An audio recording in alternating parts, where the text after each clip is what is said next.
شكرا لكل الناس اللي جت النهارده، كل واحد جه ساب شغله وعمل اجازه من شغله وجه النهارده. انا بشكركم جدا جدا جدا، حتى الناس اللي مشيت انا بشكركم جدا جدا. استاذ نادي، ممكن تقول لنا باختصار ايه اللي حصل النهارده في الجلسه؟ اللي حصل النهارده في جلسه اليوم بالنسبه لجلسه مجلس الدوله ان المحكمه كان ليها استبيان عن سند الوكاله بالنسبه للاستاذه لبنى والصفه بالنسبه لمؤسسه حمايه الحيوان، فطلب مننا نجيب شهاده يظهر فيها ان هي رئيسه مجلس امناء مؤسسه حمايه الحيوان. طبعا الاعلان القانوني اللي بيتم من خلال مجلس الدوله بيتم عن طريق محضرين مجلس الدوله نفسهم، لكن ما تمش اعلان نقيب الاطباء البيطريين بصفته.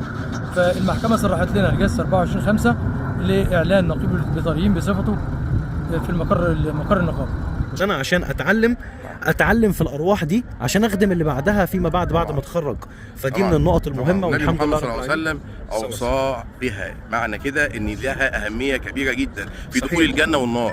يعني هذا الحيوان البسيط الصغير ده هتكرمه هتخش الجنه، هتهينه وتاذيه هتخش النار. في اعظم وامر جلل من اكتر من ان انت النهارده هتخش في جنه ونار. انت بتتكلم في امر هو اساس وهدف كل البشر، ان انا النهارده جميعنا ان انا اسعى ان انا اخد رحمه ربنا واخش الجنه اتنعم فيها، ولا اخش اتيذ في النار. ربنا خلقنا وما خلقت الانس والجن الا ليعبدون، والعباده من ضمنها الرحمه هي اساس العباده ودعوه جميع الصالحين.